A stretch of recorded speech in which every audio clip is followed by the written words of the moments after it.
Detective Sergeant Bob Wells had seen his share of horrors in his career, but nothing prepared him for what awaited at 84 St. Andrews Street in Aberdeen, New South Wales, on that leap year morning of February 29, 2000.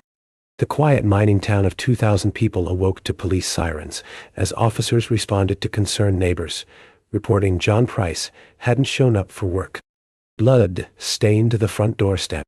What they discovered inside the modest home was so disturbing that several veteran officers immediately quit the force. Others required years of therapy. Detective Wells would later testify, "It's an image that I'm still trying to come to grips with today." The crime scene video footage was deemed too traumatic for public viewing and was locked away. The evidence was so grotesque that when the case went to trial, Justice Barry O'Keefe took the unprecedented step of offering to excuse jury members before presenting the photographic evidence. Some accepted. Even hardened journalists chose not to report the full details, deciding the story was too horrific for their readers' breakfast tables. Peter Lalore of The Australian explained their decision. "We had to make a decision whether the story was palatable for people to read with their breakfast in the morning. A decision was made. This couldn't be reported. It was too horrific." The scene at St. Andrews Street would lead to Australia's first female prisoner sentenced to life without possibility of parole. But before the horror of that leap year morning, there were warning signs that went unheeded, and a complex history of violence that wound through the slaughterhouses of Aberdeen like the dark waters of the Hunter River.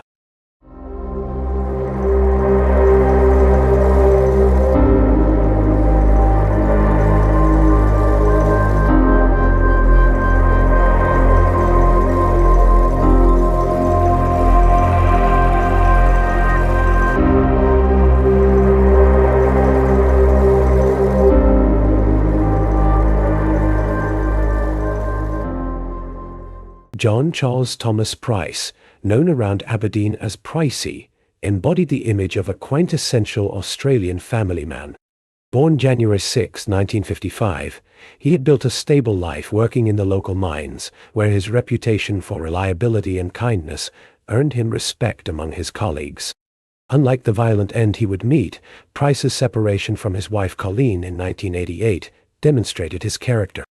The split was remarkably amicable, so much so that Colleen insisted he keep their family home. His ex-wife would later testify to his gentle nature, emphasizing he had never shown a violent tendency. Price maintained close relationships with his 3 children. 2 stayed with him while 1 lived with Colleen, but the family remained tight-knit. His dedication as a father showed in his careful financial planning.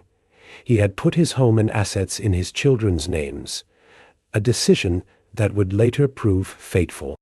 His co-workers knew him as a terrific bloke. Even when navigating workplace challenges, Price's steadfast decency never wavered. He exemplified the honest work ethic of Aberdeen's mining community, providing well for his family through 17 years of dedicated service.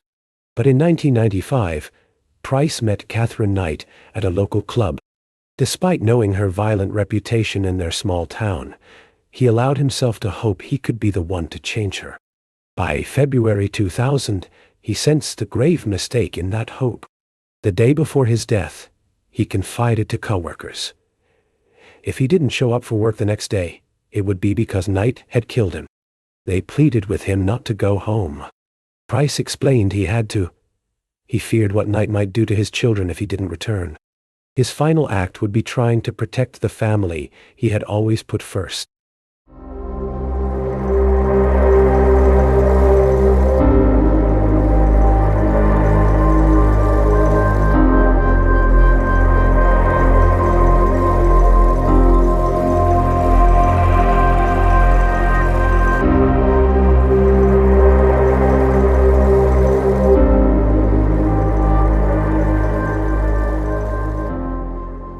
Katherine Knight's path to violence began in Aberdeen's slaughterhouses, where the town's lifeblood flowed red.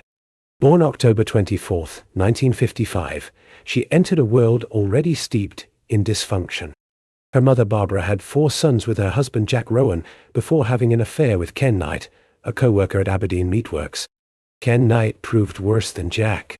He regularly beat and raped Barbara in front of their children, sometimes up to 10 times daily. For young Katherine and her twin sister Joy, violence and sex became inextricably linked. Their mother, damaged by abuse, shared inappropriate details of her sex life with her children and openly expressed her hatred of men. Katherine's brothers sexually abused her until age 11, claims later confirmed by family members. Her parents beat the children with electrical cords and dog leads, keeping a wooden plank above the kitchen door as a constant threat. At Muswellbrook High School, Knight became known as a bully who would assault smaller students. Even teachers weren't safe. One injured her in documented self-defense.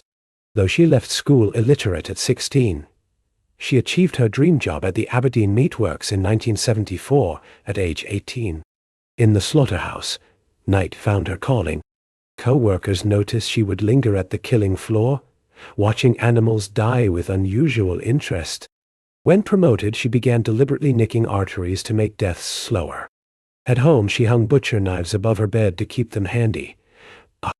Psychiatric experts would later diagnose her with borderline personality disorder, marked by intense fear of abandonment, unstable relationships, and explosive anger. But they emphasized this wasn't what made her kill. As forensic psychiatrist Dr. Robert Delafour stated, what she did was part of her personality, her nature, herself. It is not a feature of borderline personality disorder. The woman who emerged from this crucible of violence would leave a trail of terrorized partners before her final, most horrific act. Her twin nature, capable of both charm and savage brutality, made her uniquely dangerous. Like the tools of her trade, she had been forged in blood.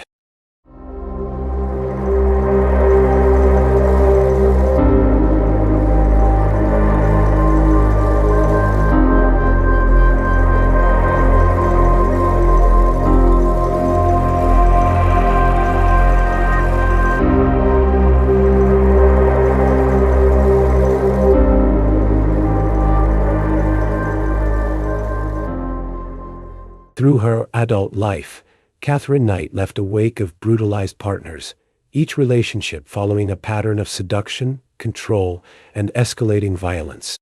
Her first victim was David Stanford Kellett in 1973. Their wedding night set the tone.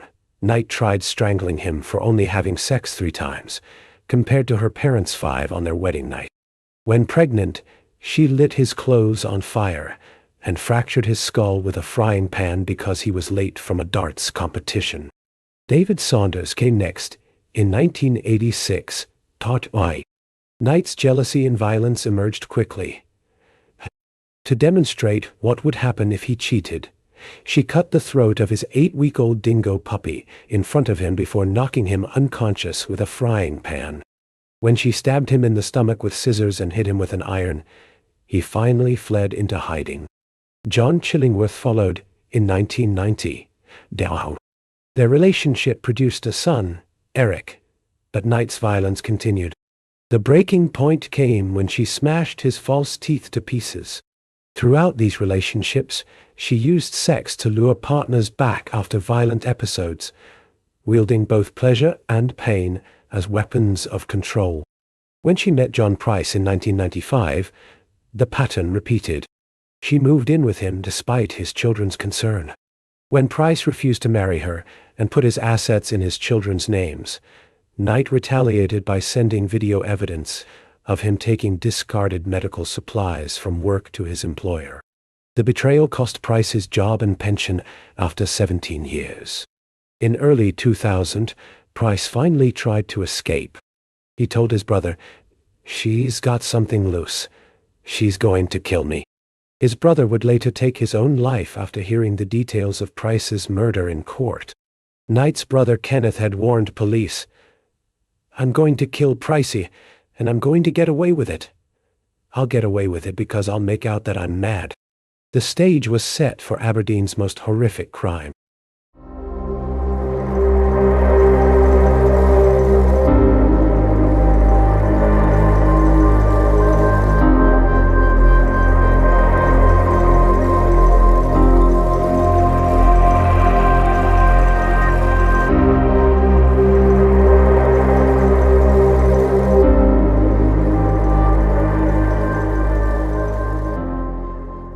On February 29, 2000, John Price knew he might die. That morning, he filed a restraining order against Knight. He told co-workers if he didn't show up tomorrow, Knight had killed him. The day before, Knight had exhibited strange behavior. She collected a video camera from her sister Joy and filmed herself playing with her grandchildren, declaring, "I love all my children. I hope to see you all again." She took her youngest children to stay with her daughter Natasha, who sensed something wrong and asked, "I hope you're not going to kill Pricey and yourself." That night, Knight arrived at Price's house while he slept. After watching TV and showering, she woke him for sex, wearing newly purchased lingerie from a thrift store.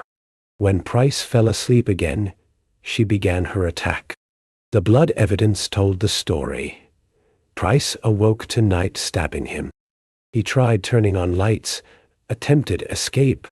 He reached the front door. Blood on the handle proved he made it outside, but Knight dragged him back in. She stabbed him 37 times total.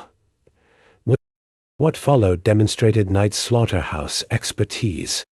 She skinned Price's entire body in one piece, including his face, ears, scalp, and neck. Dr. Timothy Lyons testified this would have taken 30-60 minutes of skilled work. She hung the skin on a meat hook in the entrance. Knight then decapitated Price, cooking his head in a pot with vegetables. She sliced portions of his buttocks, preparing them with potatoes and pumpkin. She set 2 place settings with handwritten name cards, a grotesque meal intended for Price's children. When police arrived at 8 a.m., they found Knight unconscious from an overdose of pills. The blood pool in the hallway, measuring 1 meter by 2 meters, hadn't fully congealed. The scene was so horrific that several officers quit the force. Those who stayed required years of therapy.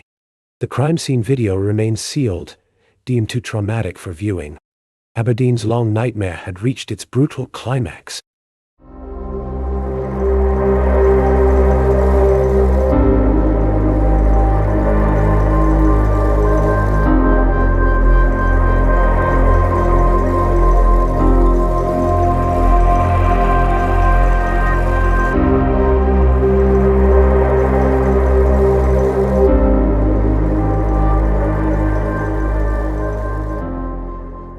The trial of Katherine Knight marked Australian legal history. Initially pleading not guilty, she faced a jury deeply affected by the evidence. 5 jurors withdrew immediately when offered the chance to step down due to graphic content. Justice Barry O'Keefe advised a plea change. Knight switched to guilty, though she showed no remorse. During testimony about her butchering techniques, she became hysterical, screaming, "No, no," and required sedation. Her legal team attempted an insanity defense, citing amnesia and dissociation. 2 psychiatrists diagnosed borderline personality disorder but deemed her sane during the murder. The evidence of her withdrawing money from Price's account after the killing proved she was in control of her actions. On November 8, 2000, Justice O'Keefe handed down a historic sentence, life imprisonment without possibility of parole, marking Knight as the first Australian woman to receive this sentence. Her papers were marked never to be released. O'Keefe's judgment was unequivocal. The circumstances marked the killing as being the most gruesome kind.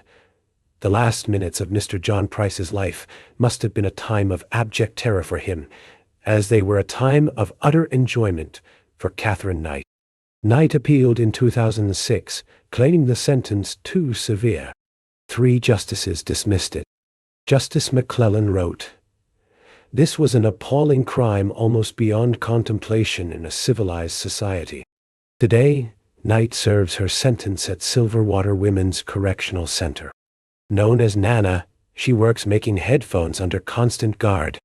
Her cell overflows with knitting and art, but she remains a Category 4 inmate, the highest risk level. She will never walk free again. The murder's impact rippled through Aberdeen. Price's brother Bob committed suicide after hearing the trial details. His children continue struggling with trauma. The quiet mining town learned that sometimes monsters wear human faces, and justice, when it comes, cannot heal all wounds.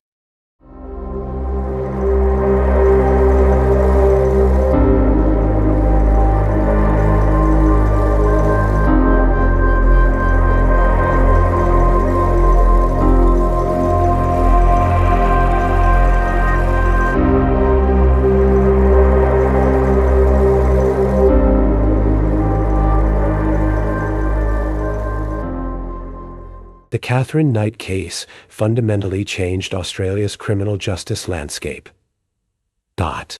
The unprecedented life sentence without parole for a woman set legal precedent, expanding understanding of how courts handle extreme acts of brutality, regardless of gender.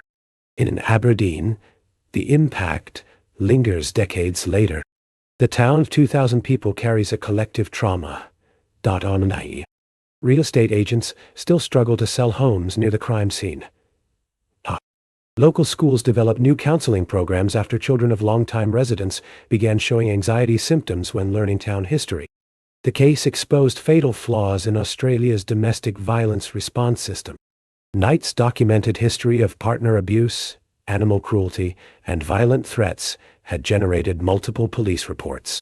Yet the system failed to connect these red flags or intervene effectively. This led to reforms in how authorities track and respond to domestic violence patterns. The psychiatric community also gained painful insights. Knight's ability to manipulate mental health professionals and exploit the system for early releases led to stricter protocols for evaluating violent offenders with personality disorders. Perhaps most tragically, the case illustrates how intergenerational trauma perpetuates violence. Knight's children, despite defending her, carry deep psychological wounds. Her grandchildren grow up with a complex legacy. Their grandmother is both Nana and Australia's most notorious female killer. The sealed crime scene video remains in police archives, a reminder that some horrors are better left unwatched. But the lesson of Katherine Knight echoes. Evil often announces itself in whispers before it screams. The challenge is learning to listen and act before it's too late.